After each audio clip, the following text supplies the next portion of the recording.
Welcome back to another edition of the Dotted Line Podcast. Welcome back. I'm your host, Ray Dot, aka DJ Scotty Two Dotty, aka Mr. Make It Move Your Body. We're back again. Episode five. Episode five. I'm grateful to again be being able to present this content to you guys. I see that we hit 10 subscribers. So something is being, said, something is being done to make people take time to subscribe. Um, so again, keep liking, sharing, keep doing as much as y'all possibly can to get the pod jumping. Hoping in the near future, I'm definitely gonna have guests because we we need different perspectives too on the pod so the pod can grow as well. Because I do pride myself on having a very neutral, in the middle perspective about things as much as I possibly can without sounding too far right, too far left, too far gone in general. Um, but yeah, I'm happy to be able to um, see progress in things that I'm doing because sometimes that's not always guaranteed, but when you see it, definitely count your blessings. Definitely be um, alert by that because those are things that means the most. So, um, but yeah, we're back. Seven new topics. The seven topics for today is talk. We're going to talk about Benjamin Simmons. He's out for the season again. Shocker. Um, Netflix documentary. Um, Rapping versus DJing. Insecurities. Health versus wealth. The sun never sets. It's a metaphor. And fair and unfairness in life. Okay. Oh man, yeah, this is gonna be a good pod. So these seven topics. Well, oh yeah, let me start with Benjamin. Good old Benjamin. Oh yeah, 245. Good old Benjamin. All right, so it has been reported again that Ben Simmons is out for the season. Now the Nets have not been doing too swell. Let me check with their their season. I'm pretty sure they're fucking at least probably in like 10th place. But let me see. No, I was close. They're in 11th place. They're 3 games out of the play-in for the 10th seed. But I mean, yeah, they have not been doing good at all this season. They have a lot of guards, that can create their own shot, that can do things, but they just lack um, a explosive, dynamic this piece. Uh, Bridges is solid, but yeah, he can only do so much. And got Cam Johnson, Lonnie out there, Cam Thomas. Yeah, they got they got some guard play out there, but they just got Claxton. You know, as far as a man down low type shit. So, but yeah, I just kind of feel like this thing with Ben Simmons. I'm not sure what's going on with him. It seemed like every time you look up, he hurt. He kind of was showing signs a little bit, but like that's kind of what he always do. He kind of show flashes, and then he kind of just take the rest of the year off. And when I seen that shit, I'm like, again, he's out again for the season. It's like I think outside his first two, maybe 3 seasons, the man has like been out the whole season. So, but yeah, man, I truly hope that whatever's ailing him, he kind of gets it fixed as far as his mental health or, um, you know, his body just rejected him, because we have seen a lot of a lot of promising athletes just their career gets, you know, cut short because shit, they didn't like their body not able to keep up with the demand of said sport. So yeah, man, I just hope that, whatever's going on there, he kind of gets it, fixed because he at one point he was definitely a dog. His IQ, his court vision was up there with, you know, league's best. You know, but yeah, I'm shocked. I'm flabbergasted because it's just, I can like pull up his contract, um, real quick, but it's just I feel like at this point, motherfuckers gonna have to um start paying back money because shit, he's not playing. He's on a 5 year, 107 177 out of contract. So he averaged 35 a year. He averaged 35 million a year. That's crazy. And all his money is guaranteed. He's he's still his rookie deal.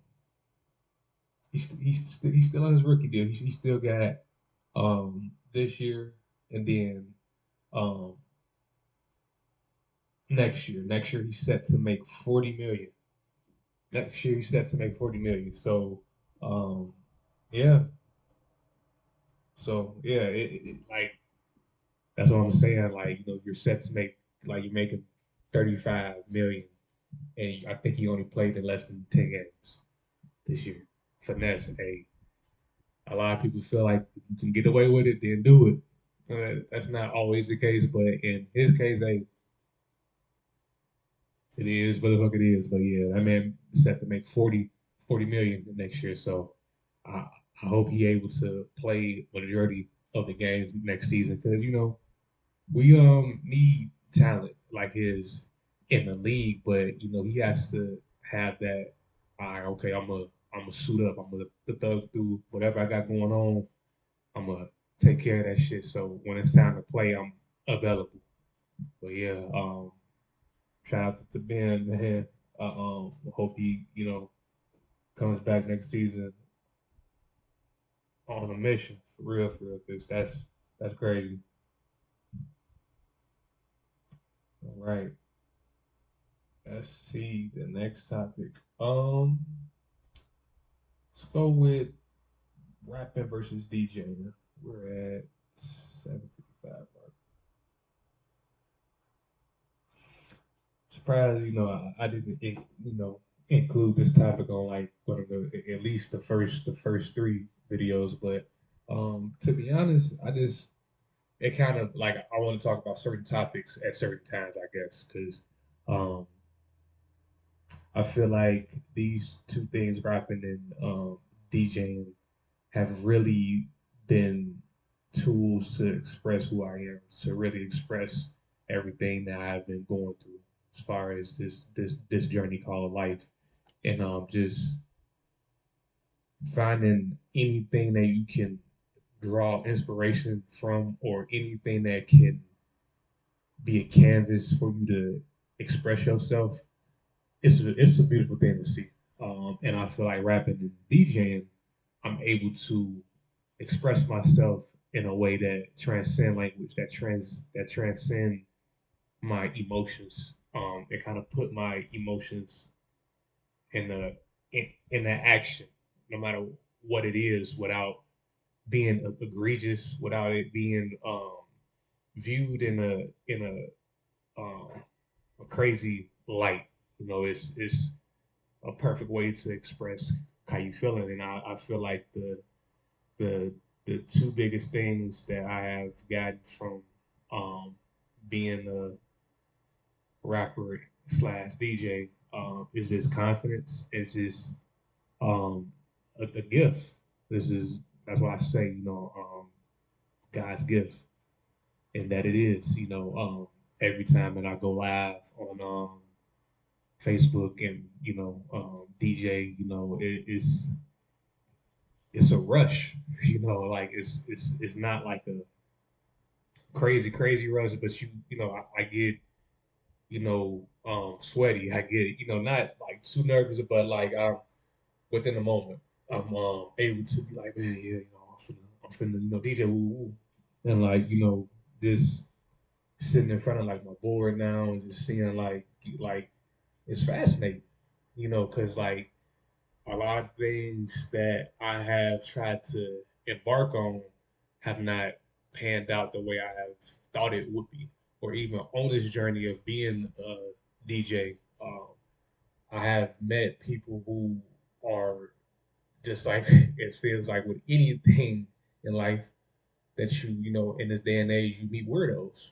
You meet people who are where per se you want to go to, or where you would like to be, or what you perceive it as where you would like to go. Because I feel like where we want to go, we really don't know if that makes sense.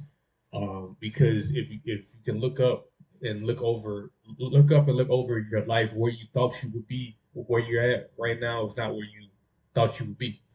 So at that time, it's just I'm viewing certain people that I'm bumping into, because I did kind of do business with said DJ company that I ain't finna get them no clout on my platform, but I have worked with a DJ company, and yeah, I have bumped into some weirdos, people who are talented at this craft, but they don't do good business. They don't know how to see talent, see passion, see work ethic, and I think I said this on like one of my first few episodes, like work ethic and just human decency and just the things that you was taught to really hit hard on are not valued in this day and age, even in the world of DJing. Like people pigeonhole you, people gatekeep you. Some severe gatekeeping can be done in this field as far as DJing. Like I said, weirdos that you try to network with it. Because music brings people together. So is this being able to be around other artists or other DJs or other vendors, photographers and this and that third, you feel a camaraderie. So when you know, around weirdos or people who are pigeonholing you or people who saying, yeah, bro, yeah, but can you like, is this weird energy except for like, all right, okay, you know, I seen this video or I seen this TikTok. This one DJ did this mix with such and such song, but I was like, you know what? I hear this song. Let me, you feel me? Like that's the type of networking like I'm thinking about versus just like motherfuckers just being weird, just just doing a lot of slick shit. Saying that you're scheduled to do this event and then canceling the said event without telling you or taking you off the schedule without telling you is weird shit. You know, but yeah, something else I've learned DJing is just like um, you have to be your own style. You like your own like your own uniqueness. Because everybody's not of the same ilk as you. Is not of the same texture, the same fabric as you. Everybody can't eat at your table. I only have a few seats at my table currently in my dining room. So, or or kitchen, but like, it's just the fact being like everybody can't sit here. It's only a few seats to go around, and like I feel with the DJing, I have learned like I've learned my style. I'm a huge um like soulful funk blues music when music was music. I love DJing classic songs that from maybe like let's just say the 60s to about late 80s, early 90s type shit. Those are like the windows that like I could really just catch a groove, really kind of take off, and really like um just spearhead into today's music, or because a lot of shit that we think are think is original is not original. That shit is sampled like a motherfucker, and it's just like that's one thing I love about listening to like music too. Like especially because I'm a consumer of cannabis, so it's just if you smoke, if you know, you know, um, whether it's eating, listening to music, experiencing life, it's elevated when like you use cannabis in the right way in the right environment and this and the third. And like I just love that. I just love how I'm hearing every instrument. I'm hearing. I don't care if it's a motherfucker moving in the background. Like I can hear that now. So I love DJing and just linking two genres together because as I'm filming um this week I'm gonna do blues, funk, and soul. Again, that's within my wheelhouse. So I'm looking forward to that mix on Saturday. I'm gonna try to really cook up some mean hits for that mix because even though I don't play blues all the time, that's like my favorite genre. Like as far as gospel, blues, and then rap. Even though I'm a rapper, which is funny, but music means a lot. And the gospel and blues really blends every element, every instrument. In my opinion, along with funk and soul and stuff of that nature. And then kind of to switch over to rapping. Um, Rapping saved my life. Rapping saved my life because during a very dark period of my life, um, I didn't have any other way to express how I'm feeling. I didn't have any other outlet to really pull from because it's just the Lakers was not good. Lakers were struggling, um, and yeah, like it just was not nothing around me, to really pull inspiration and like really um galvanize me. And like I feel like God put that in my perspective. Hey, write down what you're feeling. Cause I can remember when I first started rapping, when I went through my divorce from my daughter's mom, and when I went back to my mom's house, and I can remember being in the basement um, of my mom's house. That's where my room was at. Can remember writing and on like your phone, the voice memo or the voice recording. I would just rap and then like have like a beat playing and then just like rap, play it back and kind of like rap along to kind of read like memorize the words and like before I even like once I got to work too, like I'll do that before work when I got to work, and then like really just be rapping the song all fucking day, just rapping the song, playing like the beat, like really, and something, kind of now I'm saying shit out, loud, just really just looking back and just thinking about damn, like I was really entrenched into like that craft because now since I started DJing and other things have been popping off, like that I wouldn't say like my passion is going for rap because it's not, but I feel like I kind of reached a point in my rapping where like, okay, let me see what else I can do, and let me see what the DJing can do to fund because um with the rapping I was not being promoted. I dropped music and this and that there. I was not being promoted. I was not like the traction was not there. So I was like, how can I stay connected to music and still have that same burning passion that I have for rapping to kind of transfer that same energy into something else evolving music. So it was either picking a instrument, making beats, or DJing. So I said, let me start with DJing. But with like the rapping though, it's just I reached the point where okay, shit, I got music up on all platforms. I know I'm nice. I know I can rap my ass off. I know I got a good flow. I know I can make a sex song. I could make a upbeat song. I can hit you with real heartfelt shit because I can have shit to where I'm saying shit like I had a Lisa Turtle had to bring it to Screech. Now I got a Kelly Kapowski in the sheets. Then I can flip it to bad bitches. Hit my cell phone, swimming in pussy hump. I need a cell phone, and like I can navigate through like different like elements of like music as far as this could like connecting to different different audiences, just to like say the least. And I wanted to do features, like I I've only done like a few features, but I wanted to do like a collab album with somebody. I needed to challenge like myself.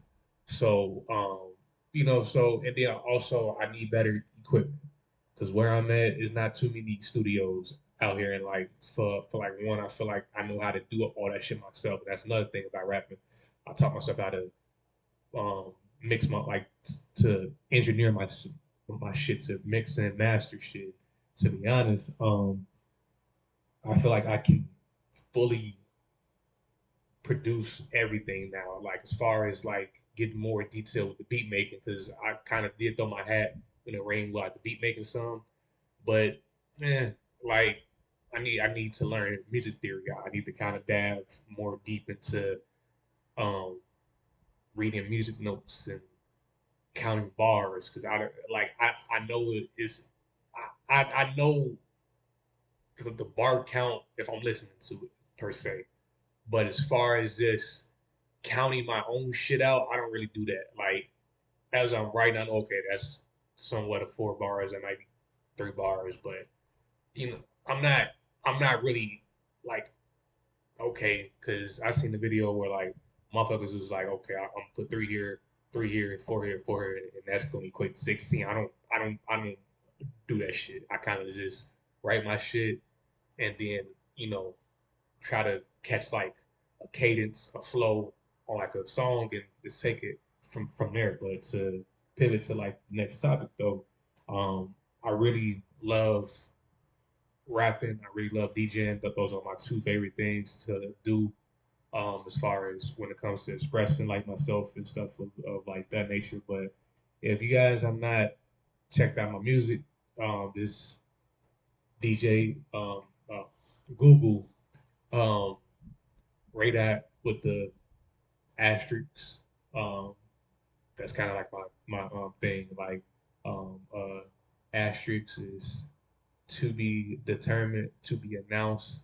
When you think of a asterisk, it's something that may be labeled like your label is something like you're blacklisted, you're blackballed, and I feel like that's fitting because of my life experience. So that's why I say action music shit on all my music because it's I feel like I'm the black sheep or I'm blackballed or like I'm standing out for just living for just being me. So that's why I always say action music shit, because shit is this, you know. But yeah, check out the music. Um, as far as like my DJing, I'm on TikTok, um, DJ Scotty Two Dotty.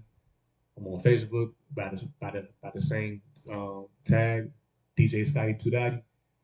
Yeah, so fuck with me type shit. But yeah, let's go to the next topic though. I spent a grip on. um, let's talk about. Hmm, let's talk about the fairness and the unfairness of life.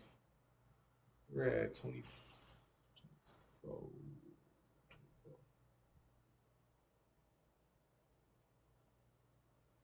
Let's talk about the fair and the unfairness of life. Um, this is very perspective based topic, but before I started this episode, I had watched Stephen A. Smith was on Mark Jackson's podcast, and like I was shocked at them too as well. But Stephen A was saying like how he don't get caught up in what's fair and what's unfair because you would kind of get lost in life if you try to really narrow down what's fair and unfair throughout life. And I said this on the last episode. We normalize shit that's not normal. I don't feel like it should ever be a quintessential, like as far as shit being fair, right? Certain shit should just be what it is. It should be what it is. Like it shouldn't be no, well, maybe that wasn't fair. You know, you can work until you're 70 and get only $3,500 a month, but the cost of living is probably 5,000 or more a month, depending on where you live. You work, for 30, 40 years at a company, and if you're not in the military or a decorated firefighter, decorated police, or something of that nature, of that ilk, you're fucked. I don't necessarily like get that. Like I don't feel like that's quote unquote fair. I try not to use that word so much, like especially like the word fair or um, deserve.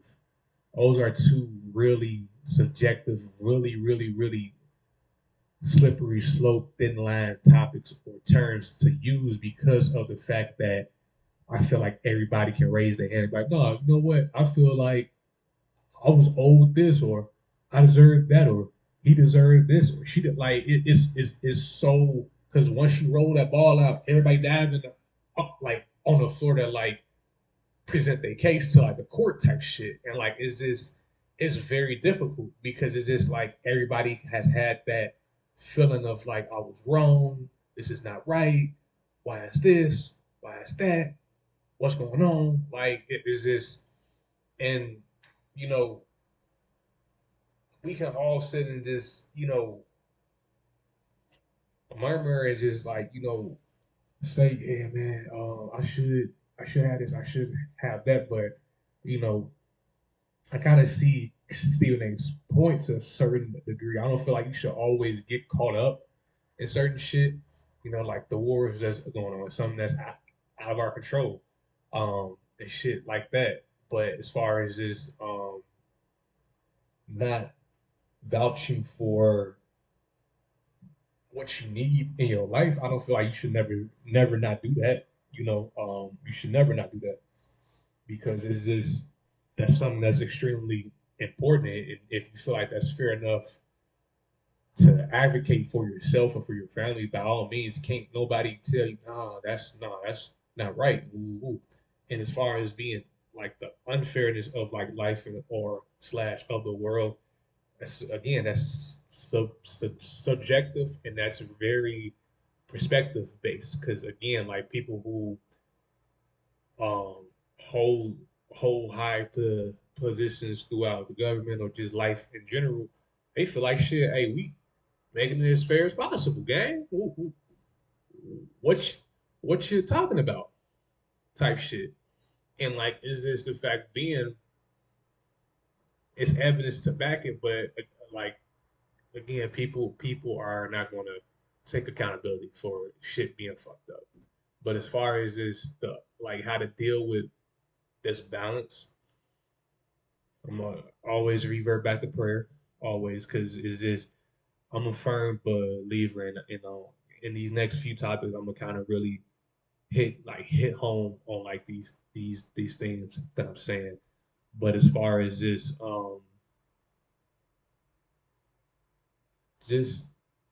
praying with an expectation of you're not going to know everything. You're not going to fully grasp the comprehension of what goes into a human's decision. You're never going to fully comprehend it because your perspective of what's fair and what's unfair is typically on you. Even though, like I just said, I don't feel like certain shit like should be debatable, but here we are. And these next few topics are I'm gonna definitely expand on that. But I feel like as long as you are doing well within yourself and you're doing what you need to do as far as this, I'm I'm I'm doing this in a good light. I'm saying these things that are that are in a good light. I'm not coming to destroy people. I feel like people will start to get the comprehension of like, okay, he's doing shit the fair way. He's he has all the means to do right, and he's playing it right. But some people don't. Their perspective on what fair and unfair is can be totally different.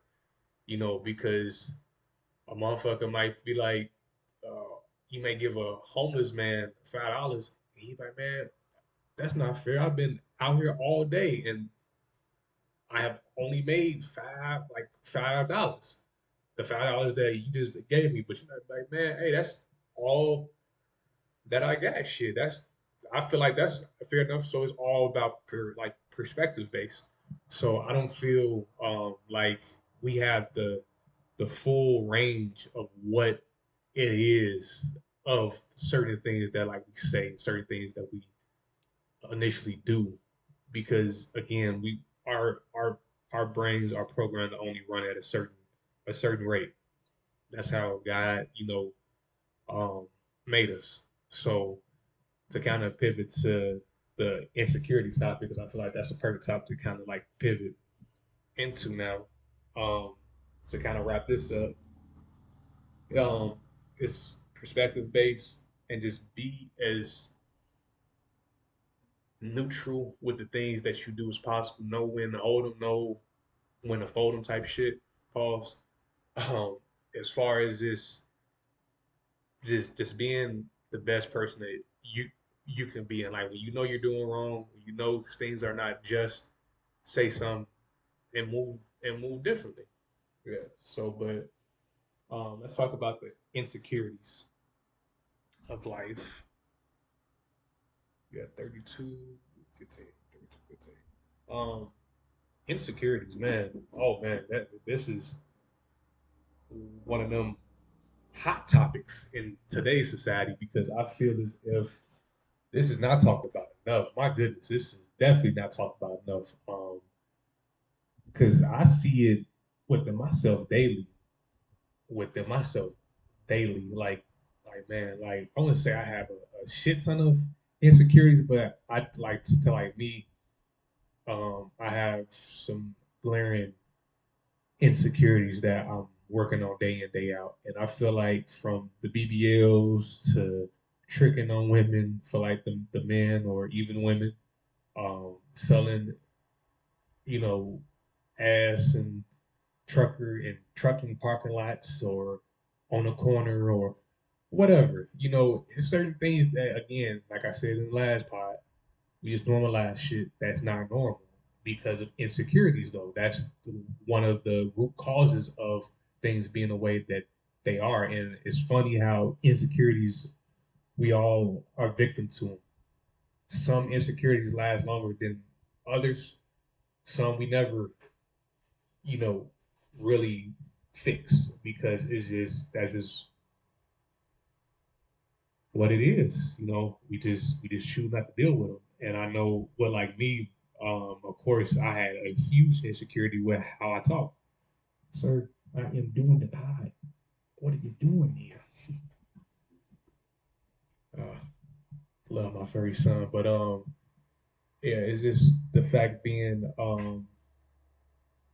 yeah, like, is there certain things that we just choose not to address? But I know, but like me, like my stutter. My stutter was a huge insecurity for years because I just thought that it's an abnormality. Not everybody does it. Like how I be really trying to get words out. I'll be rolling like my eyes. When like it was a time where um they mistakenly called me down to the office and I couldn't even say Raymond. It was like, hey, um, what's your name? I was like I couldn't even pronounce Raymond Dotson. That's crazy, but I can talk about that now because shit, like it like that was me in high school. Is life has taught me that everybody has their own insecurities. And now when I'm in a room full of people, hearing conversations or seeing how people are dressed or seeing this energy within the room, I can feel and see certain things that at one point, like I didn't know it was insecurity. Some women wear makeup to hide their true beauty because they feel like they're ugly. That's the insecurity. Certain men trick off their money to make it feel like they have more money than what they actually have to impress women. Insecurity. Or certain women have this preconceived notion that um, things are just given because you look beautiful.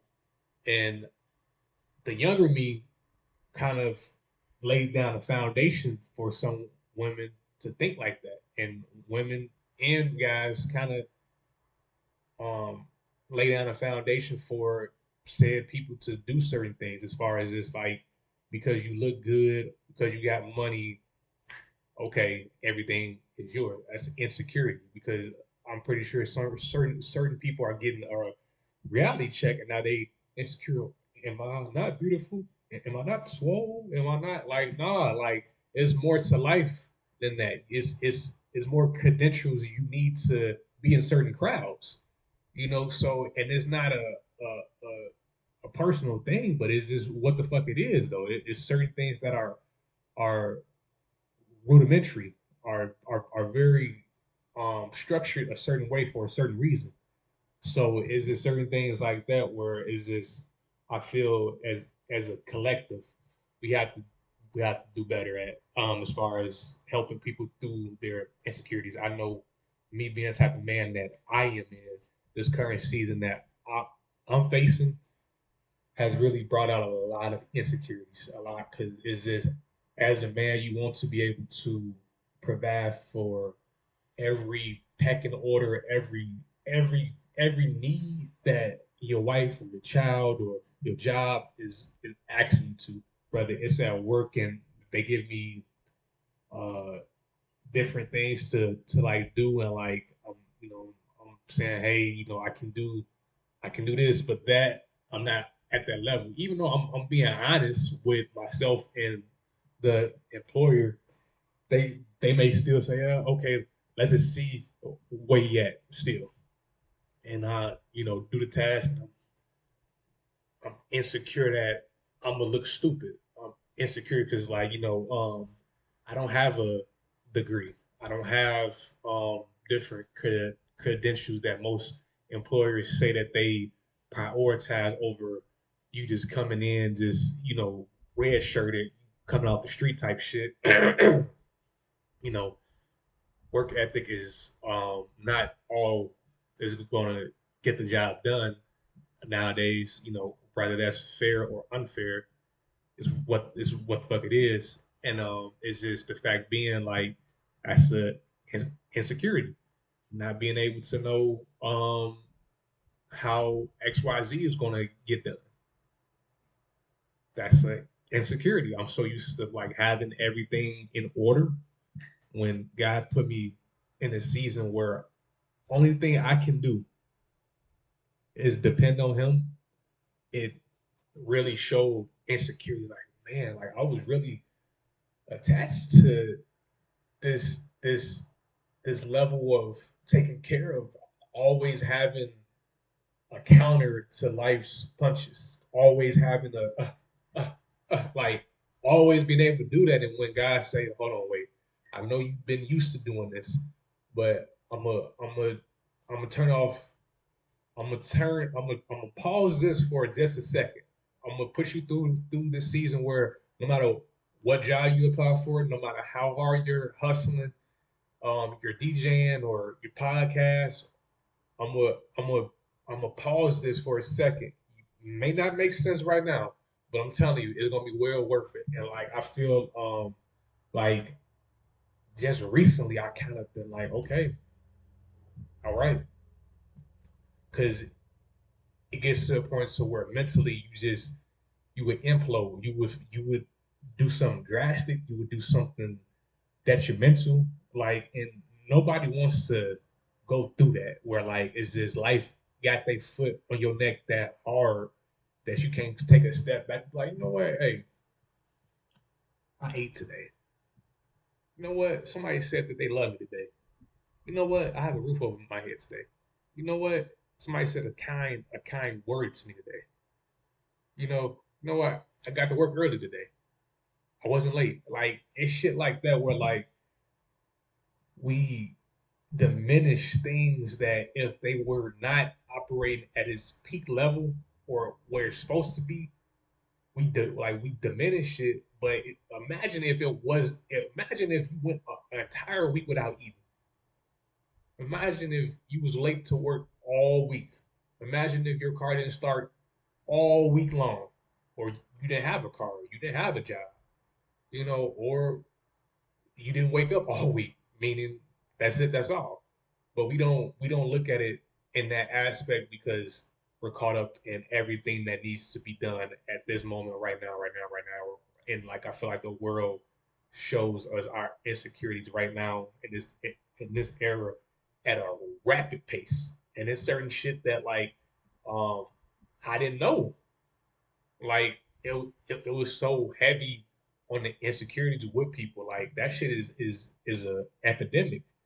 Cause like it is certain shit are like real glaring or are real detrimental. Even public figures, no matter the who's got insecurities too, and like seeing how like they move in interviews or interact with fans and this and the third, you start to read body language, start to read verbiage, start to read certain things that they saying. Or yeah, so yeah, it's just the fact being, man, it's real, real important to take time to yourself. Even if you're married, even if you have multiple kids, even if you have a demanding job, even whatever you got going on, it's so vital as you take time to be like, okay, hold on, let me regroup. Let me see what I'm excelling at. Okay, cool. That's okay, cool. I got that out the way. Now, what's something that like I'm so far behind, or something that I just need to just if I just do this, shit shit would take off to like the moon. Like, what can I do to really up the ante on my life to where I'm not so upset that I don't have enough to pay bills, or I'm so upset that this job is doing X, Y, Z. Like where I can enjoy life that I'm so off track on my journey that I don't know what to do. I'm a lazy person. I'm a bad father. I'm a bad husband. I'm a bad XYZ because of said things not taking place. That we can't say, okay, you know what? It's for a reason. Because if you think about it, when has God plan been stopped? Let's just like to take time to really, really like think about that. If God wanted it to be done, what can we do as humans to be like, nah, let's form together. Let's stop them. No, that's not going to happen. It's if it's written, if God speaks it, it's over with. It's what it is. So like it's just the fact being like the way to kind of eliminate these insecurities is trusting God. Lean out on your own understanding. Know that no matter where you at, where you are, there you are. And with the fact being like, as long as God breathe breath into your body, you can fix whatever is going on. I had went into my bank, and like they said, anything from 0 to -50, motherfuckers can just smack your account. Anything outside of that, we're gonna reject those things. So with that being said, is just the fact being like, even if you behind on bills, even if your account is in the negative, whatever the case may be being, you know, put your pride aside and see other realms to help yourself. And it took me a few weeks to well, for one, to have my heart, my mind, my body, my spirit aligned to think about that because things come to you on a set schedule. Your train of thought is scheduled to meet certain pit stops. So, luckily God aligned my thought process. Like, okay, you know what? Let me just go to the bank and ask, hey, can y'all, like, can like y'all fix this? Can y'all what can be done, in the meantime before shit get back on to where we see it as it being back on track type shit. You know, whether it's financial, spiritually, if you feel like, all hell is breaking loose and like, God is not there. Read his word, read Psalms, read Job, read Acts, read these books of from like the Bible I'm kind of, again, I don't necessarily claim any um religion. I'm very spiritual. And I'm a believer of God, but it's just the fact being like, um the Bible can be it is a reference book of life. It is, and I'm not saying everything that's written per se is accurate per se, but things that's God word, there's no second guessing it. It's things that's written in the Bible that's it's strictly God's word, strictly of Him.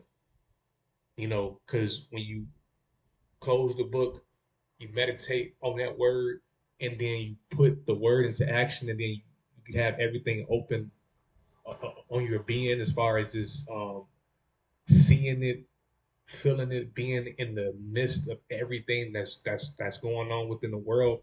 You start to see, okay, that's really God's word. Okay, cool. All right, come on, like that makes sense. So yeah, that's how I feel about insecurities. This take time to yourself.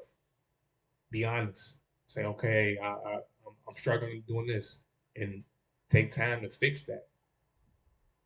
Because where you are, there you are. So that's how I feel about insecurities. Moving on to next topic, which is cool. The sun never sets. Now, this is a metaphor to kind of the perfect pivot to the insecurity topic. The sun never sets is a metaphor, meaning because well, let me backtrack. When I was at work, spending a lot of time doing my job, I don't listen to music, or I'm strictly locked into like my job. I'm not on my phone. I'm strictly locked into like with my job. So doing my job and being at work for X amount of time, I remember seeing like the sunset, and I spent a lot of time outside for like my job. So um, seeing the sun set around, let's just say 6:45, about 7 o'clock, because of the season that we're in. At 7 o'clock, it's completely damn near pitch black. So the nerd in me and the obvious thinking in me was like, the sun never sets, right? It's like, you're right. The Earth just rotates because right now it's dark somewhere. You know, clearly see like the light shine. That's why I was like, what? The sun never sets.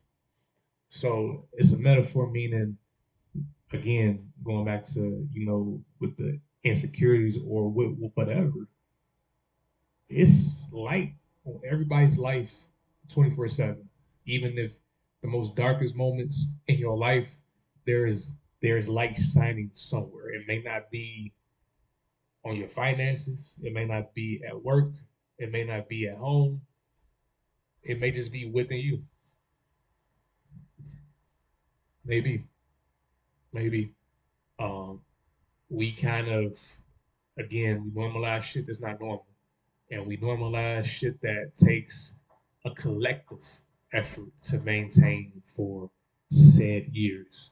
If you think about things that are we consider like 5 star, whether it's Amazons, the Apples, the Cowboys, the Lakers, the Yankees, the Red Sox, et cetera, et cetera. Any sport or different, um, you know, different things of that nature. Charge anything of that nature that we really consider upscale, whether it's restaurant and this and that third. Once you really step back and like, okay, what has happened for X amount of years? What is the history? What has been the building blocks, the foundation, the the bare bones of everything that's going on to make said things be so valuable?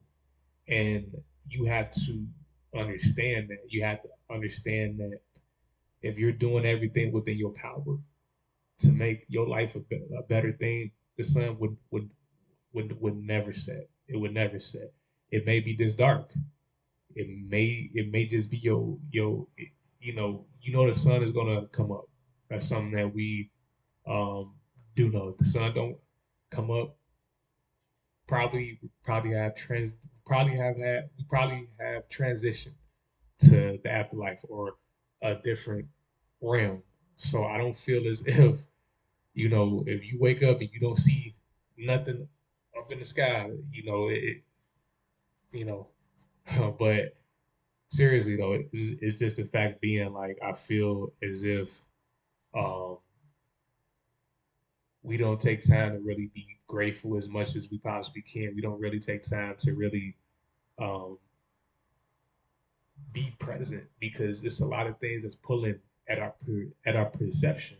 Like anybody can say life is good or my life sucks, but taking time to really, again, going back to what I was saying about the insecurities, taking time to really just, okay, this is going, that's going, this is going, like really break it down, really zigzag that motherfucker, really like snake it through.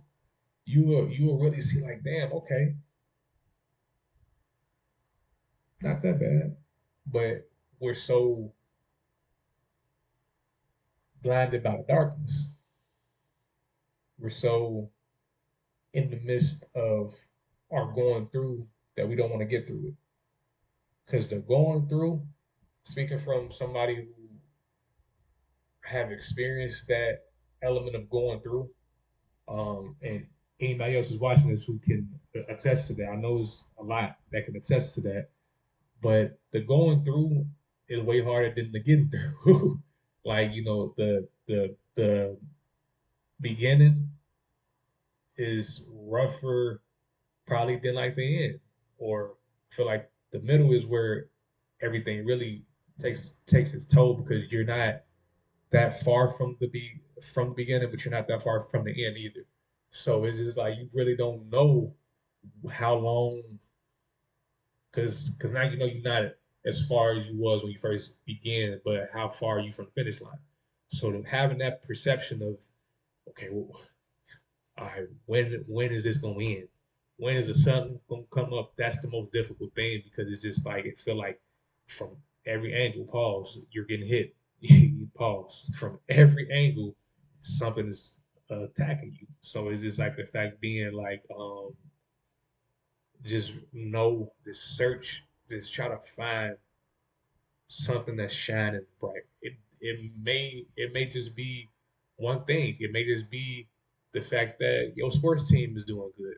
Okay, that's something that you can say. Okay, I can look forward to my team raising another banner. I can look forward to when they come on tonight to cheer, hard and to watch, every second and to be in the midst of like the game. Okay, that's fine. That's cool. That's not something that like well, it's just Lakers playing tonight. That's something that you should be excited about. That's your sunshine. That's your a bright light in your season of darkness. But just remember, just like those tables turn, so does you know this world. The things that we experience. We have life experiences that we experience for a season and for a reason. So once you understand that fully and you take time to really grasp that, you would see life in a different aspect. So that's how I feel about the sun never sets to expand and to end that topic. All right, going to health versus wealth. 5, 18. All right, health versus wealth. You know, I would rather have health over wealth any day, any day, any day, any day, any day, because you can only do certain things with money. Feel like it seems like you can do all and everything with money, but again, think about everything that has to happen for you to get money. Think about it, right? You got to take penetration chances. You got to give time that you cannot get back. That is scientifically proven and obviously proven that you cannot get time back. You can't like I can't go and get all the time spent at these shitty jobs and say, hey, let me get these moments back. All right, thank you. Like I can't go and ask for that time back. Um, I can't go and do certain things to get that time back. There is no way to get that time back. So making sure that you're in good mental, physical, spiritual health is extremely important than whatever is in your account because it's just the fact being wealth can only take you to a certain point is vital.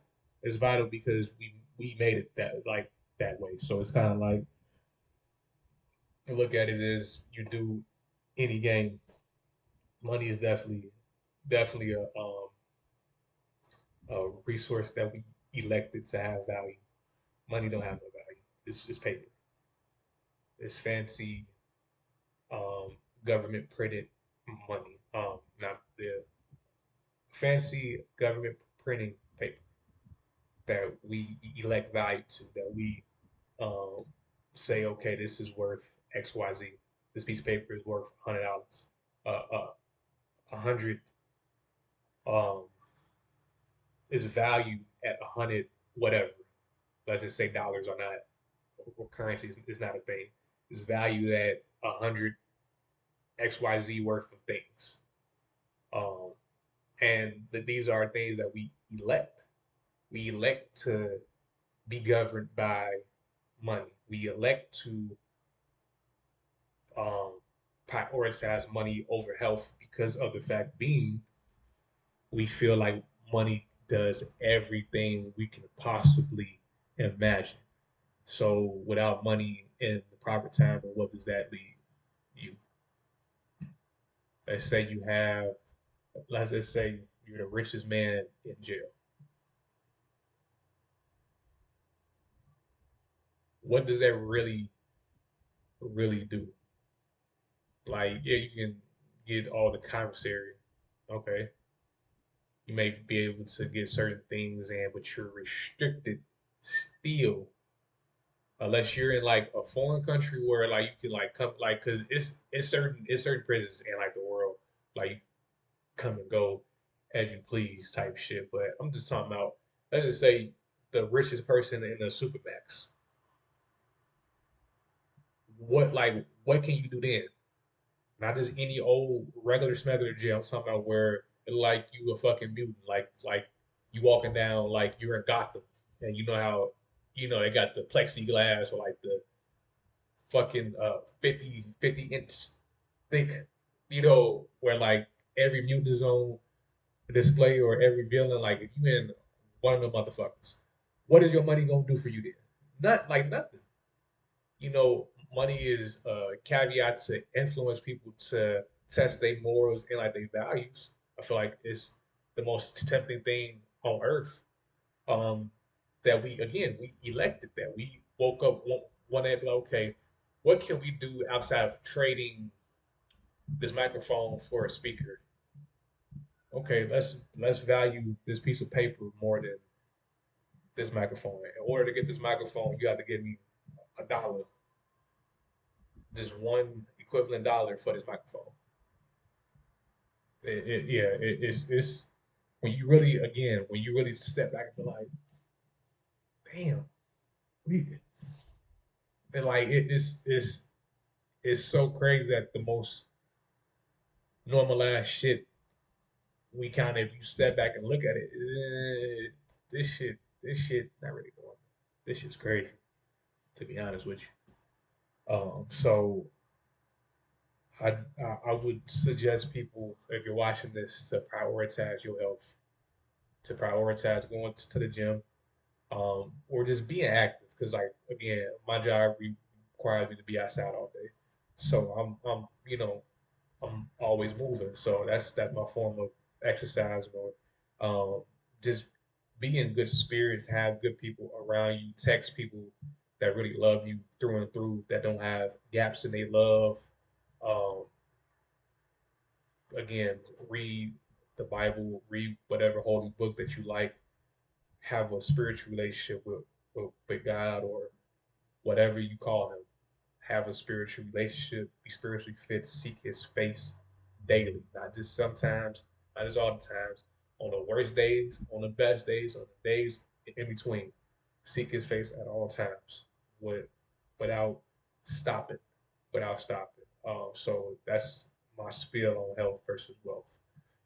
And last but not least, I save this topic to kind of really tie in and kind of in game things and then kind of really set a precedent for people who again who value certain things. Now,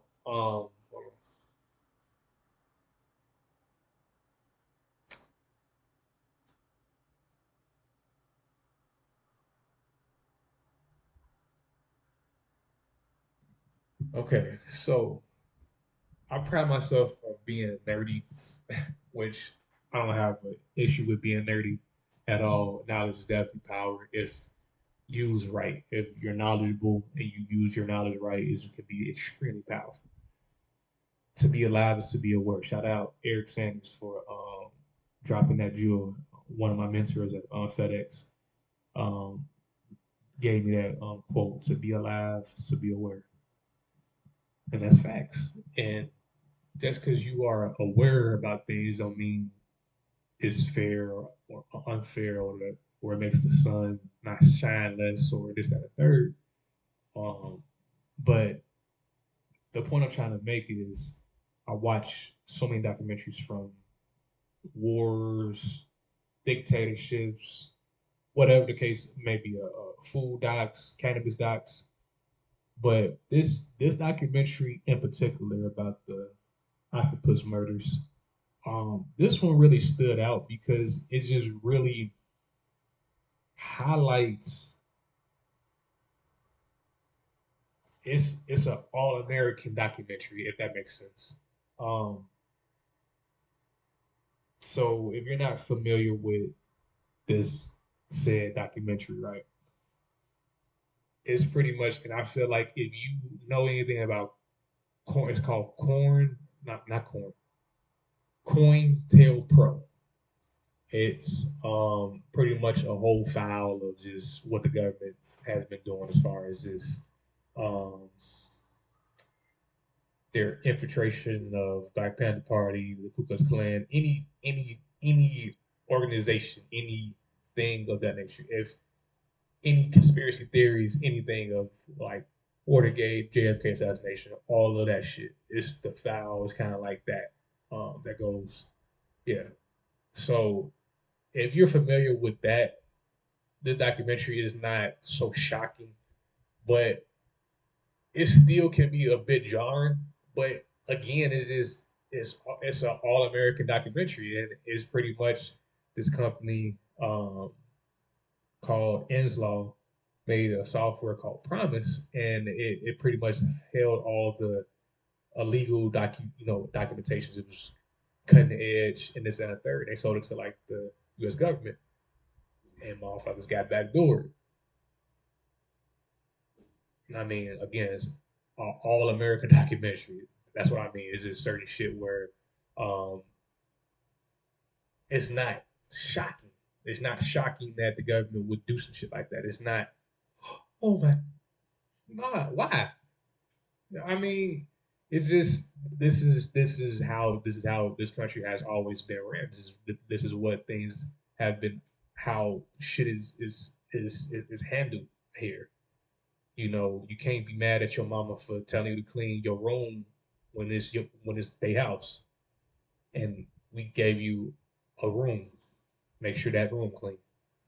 You know, it's having that pecking order. You know, it's establishing supremacy. I feel like the United States pride themselves on being the United States, and when I say that is just they will beat whoever it is to a bloody pope to make they motherfucking point proven that we the great country of the United States and don't and and don't challenge us because it's not it's we big dogs and we rip you apart and it's a whole Charlotte's Web of this shit where oh they were doing this they were doing that but like they call it the octopus murders because it's just the fact being people start catching wind of it and was getting coverage on it and they end up getting killed for the shit.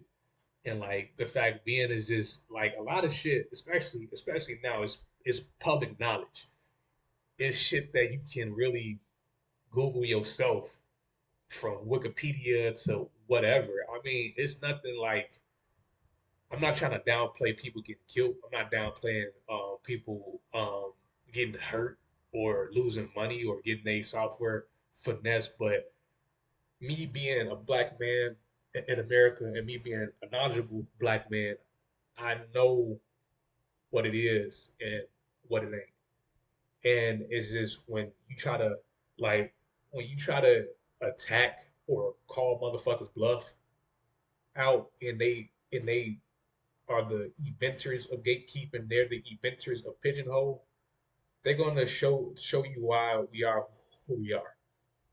That's all that they're gonna do. I mean, no matter if you can have all the evidence in the middle of every street in every state, and it don't mean anything. It don't. So what? So what? So what? And that is like is not gonna stop. You can't stop the rain. For real, for real. You cannot stop the rain. When it comes to certain things about this country, you cannot stop the rain. The best thing you can do is not say, oh, Senator John Doe is doing this and a third, or Vice President such and such is doing this. That shit not gonna yield no even if it's morally right, even if you feel like you as an American citizen should be doing this, bro. Just be like, yeah, that's crazy, and move on, and move on. I mean, yes, it's fucked up. Every ethnicity, everybody who has been somebody or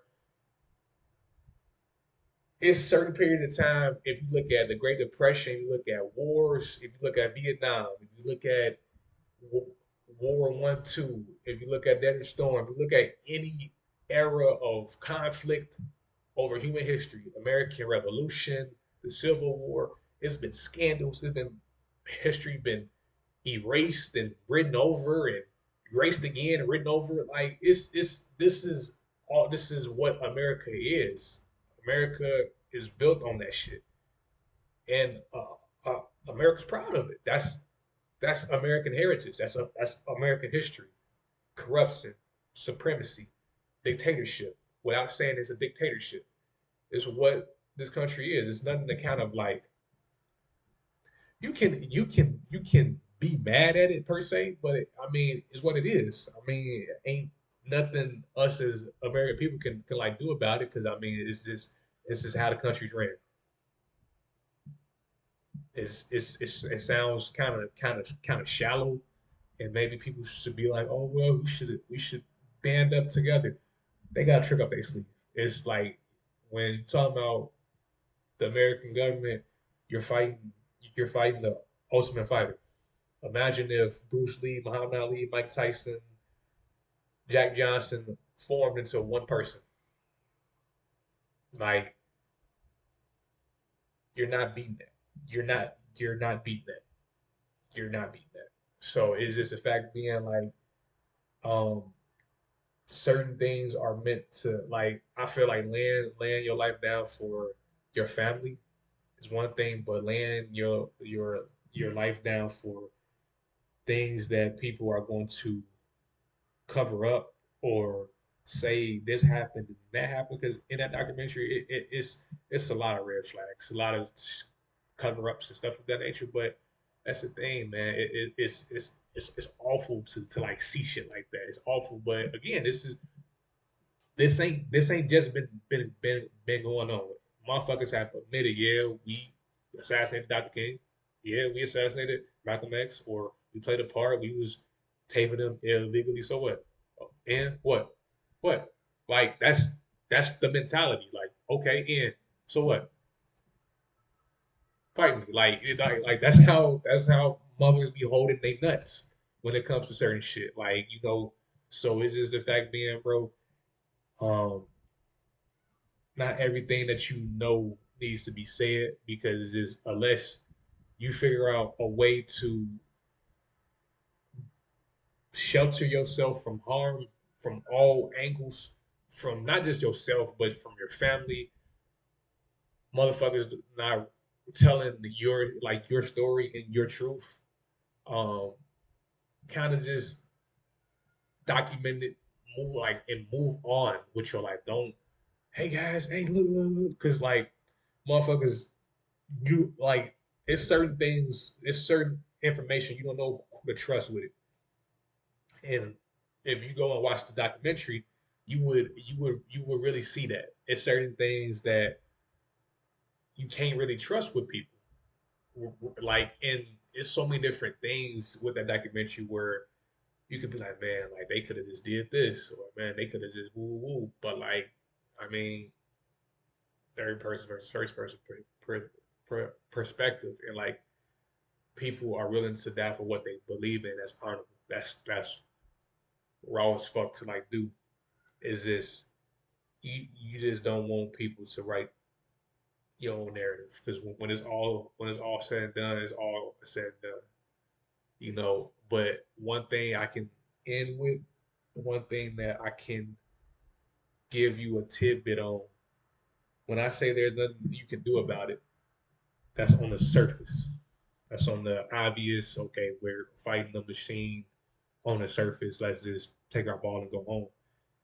There is nothing on the surface necessarily wrong with that because the wisest thing somebody can do is to be wise. And it's not being scared, it's not being timid, it's not being a coward, it's not. But when you know the playing field, why that's like saying, okay, I'm gonna go play basketball on a 20 foot rim. You're not gonna do that. You're gonna go play on the 8 to 10 rim. That makes sense. Versus I'm gonna go try to shoot threes from half court on a 20 foot rim, and when you only make maybe one out of 50, you're gonna be like, man, nah, this is like I'm over exerting myself. I shouldn't I shouldn't be going through this process. Same thing when you're battling on like the surface, but the spiritual realm, people who are doing said things from whatever conspiracy you could think of, whatever. Like one thing I have learned about this life, you can never escape nothing. So if somebody back in 1930 killed somebody and they're somehow alive still, you're gonna stand judgment. When it's all said and done, we exit this world. We exit this world. No matter how much wrong we do, we have to stand accountable for it. Just like we get rewarded for our good deeds and for going for doing this, doing that, we get rewarded. We get pleasure by our spouses and our sad pieces and our neighborhood hookers for XYZ, or we reward ourselves with fresh kicks or fly clothes or whatever the case may be.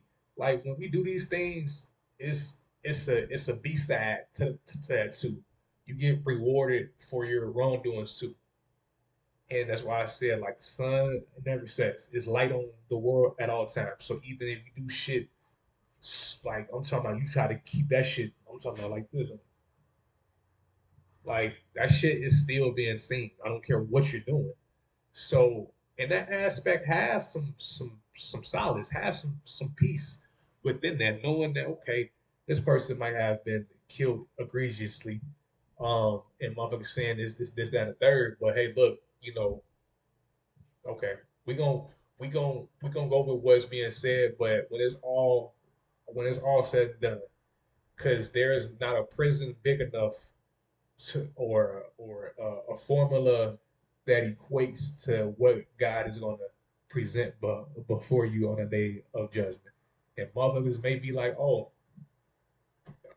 God don't exist. That day would never come. I'm gonna get it while it's hot right now. By all means, that's you using your superpower.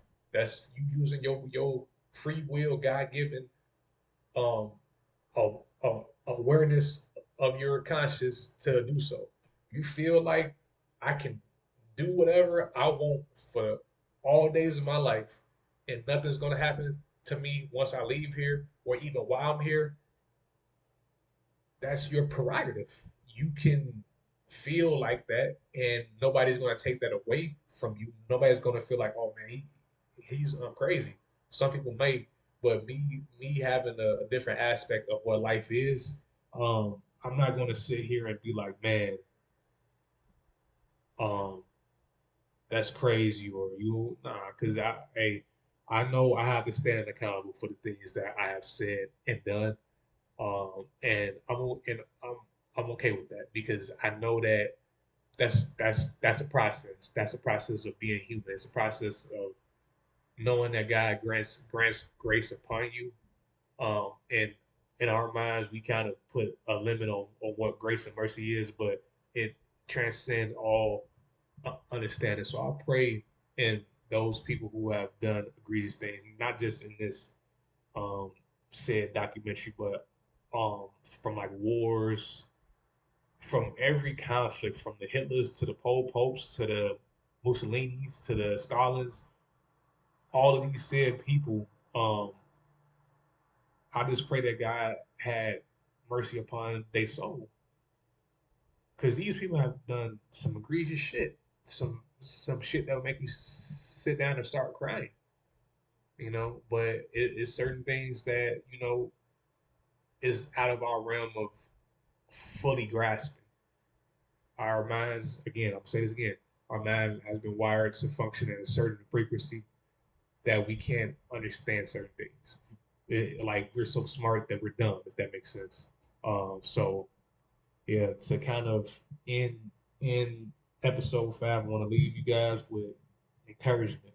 I pray that something was said on today's episode that really sparked the mind, really like inform and informed y'all on what's going on around y'all, and hope nothing was said in a light that people view as like negative, or took it like the wrong way, because I try to have a clean podcast as much as I possibly can, as far as shit being um unbiased and just being in a correct setting. So I just pray that something was said and you got something from today, and I pray that you can use this throughout your life and throughout your week, and just get through this time period, because what a time to be alive, you know. Seriously though, but yeah, that's my spiel. But yeah, I hope you guys have a great week. Yeah, until next time, this is DJ Scotty Two Dotty, aka Ray Dot, signing off. Peace.